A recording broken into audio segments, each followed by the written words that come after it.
Hello friends, वर्तमान discussion करिबा +3 third semester Odia honours core 5 रो unit 4। तो आज आलोचनार विषय वस्तुटी होची यूनिट 4 रो दीर्घ उत्तरमूलक प्रश्न बा लॉन्ग क्वेश्चन संबंध रे ठेरा माने आलोचना करिबा। तो वीडियो को आरंभ करिया पूर्व जो माने वर्तमान पर्यंत चैनल टी को सब्सक्राइब करनांती सब्सक्राइब करनियंतु, बेल आइकन टी को प्रेस कर दियंतु जा फल रे आगामी वीडियो रो नोटिफिकेशन गुडी को सर्वप्रथमे आपण मानक निकट रे पहुंची पारिबो। तो वीडियो को स्किप न करी संपूर्ण रूपे देखिया निमंते चेष्टा करंतु। जदि स्किप करिकि देखिबे वर्तमान आलोचनार विषय वस्तुटी सठिक रूप से बुझी पारिबे नहीं। तो पूर्व अनेक गुड़े वीडियो अपलोड हो सारी अच्छी, तो आपण माने चैनल टी रो प्लेलिस्ट को जाई समस्त वीडियो देखि पारिबे। तो प्रश्नटी कोन अटे देखिबा। प्रश्नटी होची सारला साहित्यर भाषातात्विक अध्ययन कर किंबा पंचदश शताब्दी रु ओडिया भाषा संपर्क रे आलोचना करो। सारला महाभारत रे भाषा संपर्क रे डॉक्टर कृष्णचंद्र पाणिग्राही मंतव्य थिला सारला दासଙ୍କ कवितार भाषा सरला कृषक कन्या परी सरल। तो सारला महाभारत रे भाषा संपर्क रे डॉक्टर कृष्णचंद्र पाणिग्राही कोन मत पोषण करती। से कहती जे सारला दासଙ୍କ कविता रो भाषाटी सरला कृषक कन्या परी कोन अटे ना सरल अटे। स्वाभाविक व साबलील गतिरे ताहा नाची नाची जाउछि। कौनसी ठारे कृत्रिमतार गंध स्पर्श नाही। तो सेठारे कोन को कहउछंती जे कौनसी ठारे कृत्रिमतार गंध स्पर्श देखिया को एठारे मिले नाही। कवि भाबी चिंती बा अक्षर जोड़ी लेखु नथिले। तांकर लौह लेखा अक्लांत व अबाध बेगरे गति करी जहा लेखि जाउथिला ताहा ही कवितारे परिणत हेउथिला। तो एठारे कवि कोन करथले ना एठारे कवि भाबी चिंती बा अक्षर जोड़ी लेखु नथिले। तांकर लौह लेखा अक्लांत व अबाध बेगरे गति करी जहा लेखि जाउथिला ताहा ही कवितारे परिणत हेउथिला। एहा ही सारलांकर असाधारण कवि प्रतिभार विशेषत्व। तो यह कौन अटे ना सारला दासଙ୍କର असाधारण कवि प्रतिभार विशेषत्व अटे। सारला दास जो समय लेखनी धरिले से समय संस्कृत भाषा रे निरंकुश राजत्व चलीथिला। तो सारला दास जो समय लेखनी परिचालना आरंभ कले से समय संस्कृत भाषार निरंकुश राजत्व चलीथिला। तो सारला दास लेखनी आरंभ करिया पूर्व क्यों भाषार राजत्व चलीथिला ना संस्कृत भाषार। एकादश शताब्दी ठारू पंचदश शताब्दी पर्यंत राज पृष्ठपोषकतार संस्कृत साहित्यर बहुविध उन्नति घटिथिला। तो एकादश शताब्दी ठारू आरंभ करी पंचदश शताब्दी पर्यंत राज पृष्ठपोषकतार तो राजा माने कौन करथिले ना से समय एकादश शताब्दी ठारू आरंभ करी पंचदश शताब्दी मध्य से माने संस्कृत साहित्यर व्यवहार करथिले। तो से समय कौन थिला ना संस्कृत साहित्यर बहुविध उन्नति घटिथिला। एही परिप्रेक्षी रे ओडिया भाषा और साहित्य प्रति हेय अवहेलित मनोभाव निहाती स्वाभाविक कथा। तो एही परिप्रेक्षी रे कोन हितला ना ओडिया भाषार और साहित्य प्रति हेय ज्ञान अवहेलित मनोभाव निहाती कोन होतला स्वाभाविक देखा देउथला। बरं संस्कृत पंडित माने एहाको हीन चक्षुरे देखुथिले कहिले अतिशयोक्ति हेबो नै। तो संस्कृत पंडित माने ओडिया भाषा को सेमाने कोन करथले ना हीन चक्षु बा हीन दृष्टि रे देखुथिले। संस्कृत साहित्यर चरम विकास व ओडिया साहित्यर चरम दुर्दिन एपरी एक संधिक्षण रे सारला दास महाभारतर रचना करी जो प्रचंड साहित्यिक वैप्लविकता प्रदर्शन कले ताहा ओडिया साहित्य इतिहास रे चिर देदीप्यमान रहिबो। तो एठारे मन कोन देखिले ना संस्कृत साहित्यर चरम विकास और ओडिया साहित्यर चरम दुर्दिन एपरी एक संधिक्षण रे सारला दास कोन करथिले ना महाभारत रचना करी जो प्रचंड साहित्यिक वैप्लविकता प्रदर्शन कले ताहा ओडिया साहित्यर इतिहास रे कोन अटे ना चिर देदीप्यमान रहिबो। तो यह चिरस्मरणीय भाव रे रहिबो। सारलांकर समय रे ओडिया भाषा शैशव अवस्था रे थिबा हेतु सेथिरे अनति क्लिष्ट संस्कृत शब्द तद्भव शब्द और विशुद्ध ओडिया शब्दर एक सुंदर समन्वय देखा मिले। तो सारଳାंकर समय ओडिया भाषा रो व्यवहार आरंभ होउथिला बा शैशव अवस्था थिला सेथि निमंते कोन हेतिला ना अनति क्लिष्ट संस्कृत शब्द तद्भव शब्द व विशुद्ध ओडिया शब्द एक मधुर संयोग बा समन्वय सारला साहित्य देखा मिली थाए।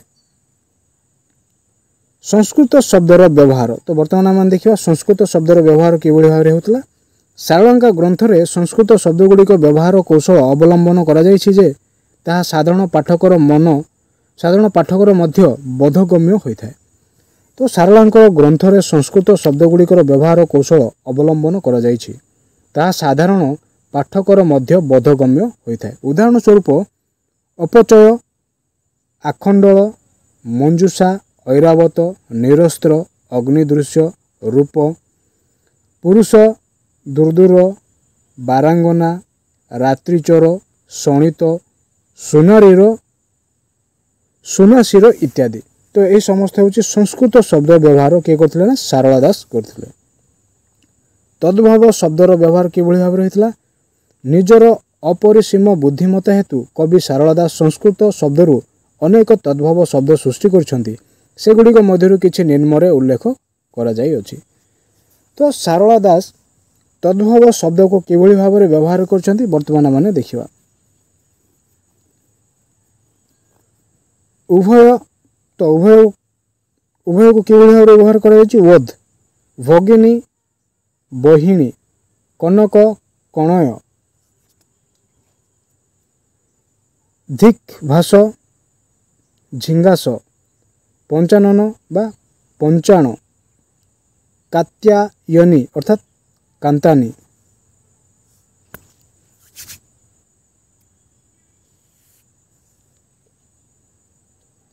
तृतीय विषय कौन अटे प्राचीन ओडिया शब्दर प्रयोग। तो प्राचीन ओडिया शब्दर प्रयोग कि भाव रही आदिकवि सारला दास ग्रंथ में असंख्य विशुद्ध ओडिया शब्दर प्रयोग मध्य परिदृष्ट होता है। तो एठार मैंने कौन देखुचु ना प्राचीन ओडिया शब्दर प्रयोग आदिकवि सारला दास ग्रंथ में असंख्य विशुद्ध ओडिया शब्दर प्रयोग मध्य परिदृष्ट होता है। सारलांकर परवर्ती कवि गोष्ठी रचना सही शब्दगुड़िकर व्यवहार देखा जाई थाए। तो सारला दास परवर्ती जो कवि गोष्ठी गुड़िक रही से रचना यही शब्दगुड़िक व्यवहार देखा जाई थाए। उदाहरण स्वरूप दचारुणी परीक्ष किस दोरांडी महात्मा कंठी ग्राम देवती कुड़िया गुहारी छड़ा इत्यादि।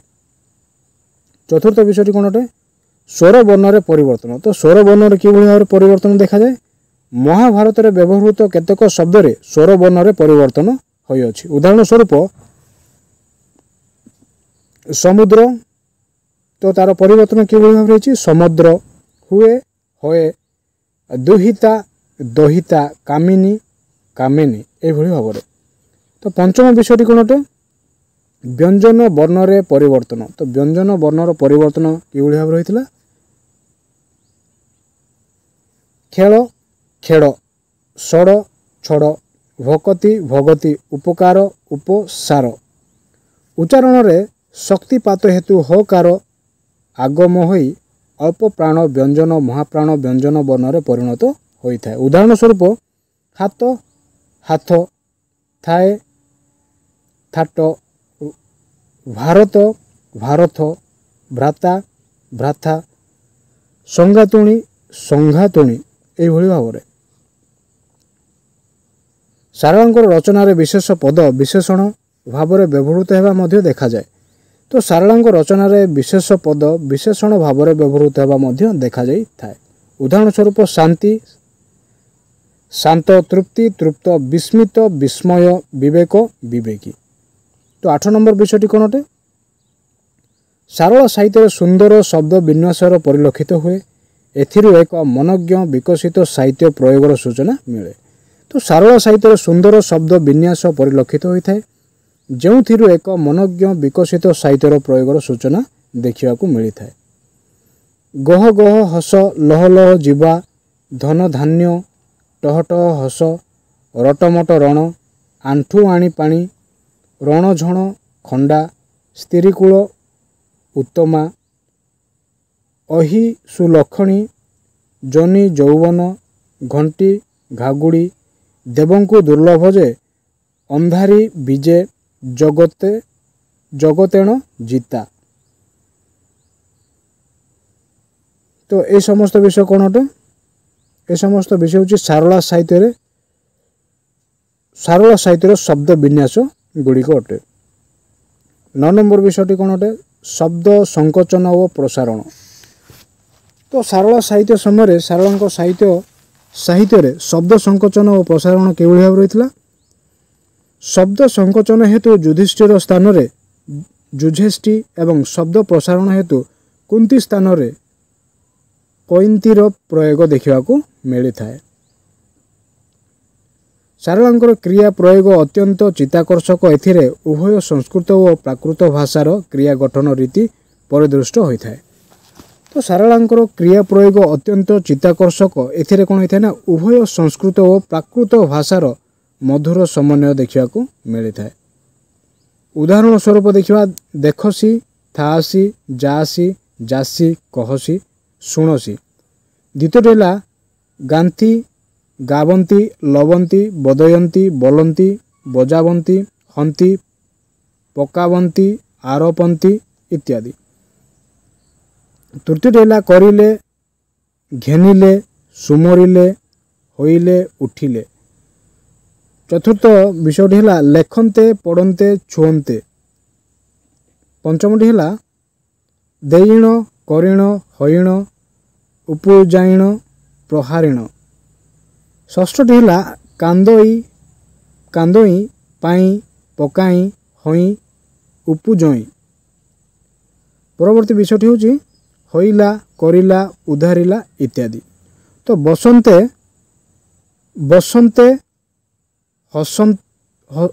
ହସନ୍ତେଣ, କାନ୍ଦନ୍ତେଣ, ଜଡ଼ନ୍ତେଣ। ବର୍ତ୍ତମାନ କାଳରେ ସି ପ୍ରୟୋଗ ଆସି, ଯାଅ, ବୁଝସି, ବୁଝ, କହସି, କହ। ତ ବର୍ତ୍ତମାନ କାଳରେ ସିର ପ୍ରୟୋଗ ଏଇଭଳି ଭାବରେ କରାଯାଇଅଛି। ଅତୀତ କାଳରେ କର ପ୍ରୟୋଗ କିଭଳି ଭାବରେ ଦେଖିବାକୁ ମିଳେ? ଦେଖିଲା କ, ତ ଏହାକୁ ବର୍ତ୍ତମାନ ଆମେ କ'ଣ କହିଥାଉ? ଦେଖିଲା। ବସିଲା କ, ବସିଲା। ଦେଲା କ, ଦେଲା। କହିଲେ କ, କହିଲେ। ଏଇଭଳି ଭାବରେ। ଭବିଷ୍ୟତ କାଳରେ ମିର ପ୍ରୟୋଗ କିଭଳି ଭାବରେ ହେଉଛି? ଆଣିମି, ଆଣିବି, ଜାଣିମୁ, ଜାଣିବୁ। ଏଇଭଳି ଭାବରେ। ସାରଳା ମହାଭାରତର ବ୍ୟବହୃତ ବିଭକ୍ତି। ତ ବର୍ତ୍ତମାନ ଆମେ କ'ଣ ଦେଖିବା ନା ସାରଳା ମହାଭାରତରେ ବ୍ୟବହୃତ ହେଉଥିବା ବିଭକ୍ତି ଗୁଡ଼ିକ ଠାରେ ମାନେ ଆଲୋଚନା କରିବା। ବର୍ତ୍ତମାନ ଦେଖିବା ପ୍ରଥମ ବିଭକ୍ତି। ତ ପ୍ରଥମ ବିଭକ୍ତି କାହାର? ନା ସାରଳା ମହାଭାରତରେ ବ୍ୟବହୃତ ହେଉଥିବା ବିଭକ୍ତି। ପ୍ରଥମ ବିଭକ୍ତି କ'ଣ ଅଟେ? ଏ ରାଜାଏ, ଇଏ କନ୍ୟାଏ। ଏହା ହେଉଛି ପ୍ରଥମ ବିଭକ୍ତି। ଦ୍ୱିତୀୟ ବିଭକ୍ତି ହେଲା କଇ, ପୁତ୍ର କଇ, କୁଇ, ମୁଁ କଇ, ଅନ୍ତ, ବ୍ୟସନ୍ତ। ଏହା ହେଉଛି ଦ୍ୱିତୀୟ ବିଭକ୍ତି। ତୃତୀୟ ବିଭକ୍ତି କ'ଣ ଅଟେ? ଏ ସିନ୍ଦୁରେ, କରେ ଏବଂ କାମେ, ହୁଞ୍ଜେ, ଏଣ, କରେତ। ଏହା ହେଉଛି ତୃତୀୟ ବିଭକ୍ତି। ଯେ କ୍ଷୁଦାଏ, ରେଣ, ପାଦରେଣ। ଏହା ହେଉଛି ଏ ସମସ୍ତ କ'ଣ ଅଟେ ନା ତୃତୀୟ ବିଭକ୍ତି ଅଟେ। ଚତୁର୍ଥ ବିଭକ୍ତିର ଶବ୍ଦ ଗୁଡ଼ିକ କ'ଣ କ'ଣ ଅଟେ ଦେଖିବା। କୁ, ଦହିତାକୁ, କୁଇଁ, ବିଭୀଷଣ କୁଇଁ, କି, ଗାନ୍ଧାରୀ କି, ଦେବୀଙ୍କି। ଏହା ହେଉଛି ଚତୁର୍ଥ ବିଭକ୍ତିର ଉଦାହରଣ ଗୁଡ଼ିକ ଅଟେ। ପଞ୍ଚମୀ ବିଭକ୍ତି। ତ ପଞ୍ଚମୀ ବିଭକ୍ତିର ଶବ୍ଦ ଗୁଡ଼ିକ କ'ଣ କ'ଣ ଅଟେ? ଭ, ଅସୁର କୂଳ, ଭଂ, ଶଶ, ଧରୁ, ହୁଁ, ଆଗହୁଁ, ରୁ, ମହାମନ୍ତରୁ। ଏହା ହେଉଛି ପଞ୍ଚମୀ ବିଭକ୍ତି। ଷଷ୍ଠୀ ବିଭକ୍ତି କ'ଣ ଅଟେ? ଷଷ୍ଠୀ ବିଭକ୍ତିର ବ୍ୟବହାର ର, ସଦାନନ୍ଦର, ରି, ତହରି, ଙ୍କ, ୟାହାଙ୍କ। ସପ୍ତମୀ ବିଭକ୍ତି। ତ ଇ, ୟେଥି, ଏ, ଗଗନେ, ଇଏ, ଚନ୍ଦ୍ରଭାଗାଏ, ଏଣ, ଆକାଶେଣ, ଏଣ, ସଭାଏଣ, ରେଣ, ମଥାରେଣ। यह हूँ सप्तमी विभक्तिर व्यवहृत शब्द गुड़िक अटे। एक वचन सूचक प्रत्यय ए पुरुषे खंडे गोटाए दहिताए। तो ये रे कि भाव में शब्द व्यवहार होची खंडीए धनुए गोटाए बाटीए। के रे कि भाव में व्यवहृत होची शब्दटी बाटिके प्रभृति इत्यादि। बहुवचन सूचक प्रत्यय गुड़िक कौन अटे मान धर्म मान ए मान यह हूँ बहुवचन सूचक प्रत्यय। तो माने व्यवहृत होउथिबा शब्द गुड़िक कौन अटे दुष्कृत माने जाक अर्थात संसार जाक गण रजागण माल मेघमाल इत्यादि। परवर्ती विषयटी कौन अटे परवर्ती विषयटी है स्त्री प्रत्ययर प्रयोग। तो स्त्री प्रत्ययर प्रयोग किभଳି भाव में होची वर्तमान देखिबा। बीरजाई चंचलाई कुबेराई दचारुणी देवती जशवंती ऋषियाणी कंत्यायनी गुणवंती महात्माणी चंडालुणी पापिष्टी इत्यादि होची स्त्री प्रत्ययर प्रयोग देखिया को आमने पाइथो। परवर्ती विषयटी कौन अटे अवय पदर प्रयोग किभଳି भाव में होची वर्तमान देखिबा। अवय पदर प्रयोग किस जिस तीस एन्हे जाबत ताबत तहु तहुण जिसतीस निकी किना जेबण केबण एथिकु एहा तहु इत्यादि। तो यही समस्त शब्द गुड़िक बा पद गुड़िक होची अव्यय पद। सर्वनामर व्यवहार वर्तमान माने देखिया। प्रथम पुरुष रे सर्वनाम पदटी कि भाव में व्यवहृत होची मु मुहि मोह आंभ आंभे आंभंत। द्वितीय पुरुष रे तू तुही तो तुम्भ तुम्भे।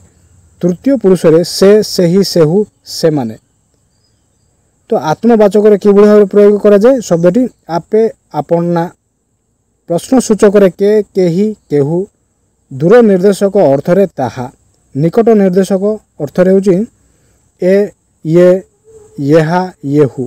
संबंध सूचक रे कि भाव में व्यवहृत होची पदटी जा जाहा जे जेहु। ठीक से भाई सम्मान सूचक पदटी होची आपण आपणे इत्यादि। यह होची सम्मान सूचक पद अटे। तो वर्तमान देखिया अलंकार विन्यास। तो अलंकार विन्यास कौन अटे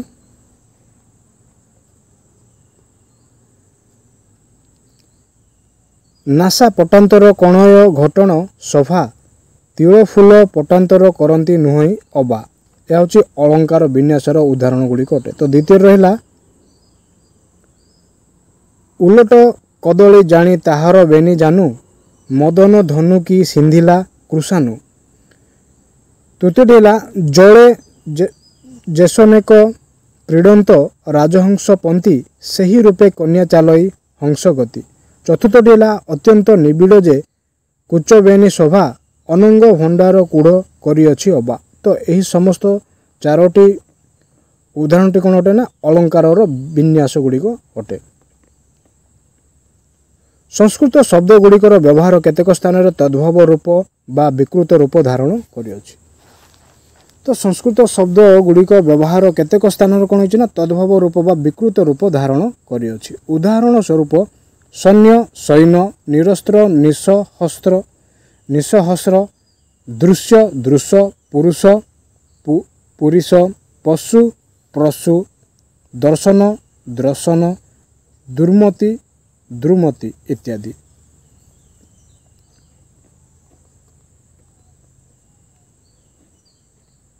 ओडिया भाषा संस्कृत भाषा कबलित होई जेतेबेले लुप्त प्राय ठीक सेतेबेले सारलांकर आविर्भाव होइतला। तो ओडिया भाषा संस्कृत भाषा रो कबलित होई जो समय लुप्त हेबाकु लागितला ठीक सेही समय सारलांकर कोन होइतला ना आविर्भाव घटितला। ग्रीक साहित्य को हमरंकर अवदान सह ओडिया भाषा को सारलांकर अवदान तुलना करा जाई थाए। तो ग्रीक भाषा रे हमरंकर अवदान जे भली भाव थिला ठीक सेही भली ओडिया भाषा रे सारला दासंकर अवदान सेही भली भाव रे थिला। तेणु हमरंक सह सारला दासंको कोन करा जाय तुलना करा जाई थाए। लोकमुखर प्रचलित लौकिक भाषा को नहीं कवि रचि बसिले महाभारत। तो एठारे आम कौन देखु ना लोक मुखरे प्रचलित लौकिक भाषा को नहीं कवि रचि बसिले कौन ना महाभारत। जहाँ ओडिया जाति को बलिष्ठ आत्मप्रत्यय प्रदान कला। लोक प्रचलित भाषा रे एक विशाल साहित्यर रचना संभव हो पारला। यार उज्जवल दृष्टांत है आदिकवि सारला दास। तो ये समस्त उज्जवल दृष्टांत किए अटंती ना आदिकवि सारला दास अटंती। सुतरां ए देश में सर्वजनबद्ध सरल और सावलील साहित्य सृष्टि करिवारे सारला दास सर्वज्ञ स्मरणीय। तो सुतरां ए देश में सर्वजनबद्ध सरल और सावलील साहित्य सृष्टि करिवारे सारला दास सर्वज्ञ स्मरणीय अटंती। फलस्वरूप परवर्ती समय संस्कृतर बाहु छाया तले निजको न रखी कवि माने कौन करथिले ना स्वकीय लौकिक भाषा एक समुन्नत साहित्यिक परंपरा सृष्टि करने निमंते समर्थ हो पारिथिले। तो संस्कृतर बाहु छाया तले निजको न रखी कवि माने कौन करथिले ना निजस्व बा स्वकीय लौकिक भाषा एक समुन्नत साहित्य परंपरा सृष्टि करिवारे से माने समर्थ हो पारिथिले। क्यों माने ना कवि माने।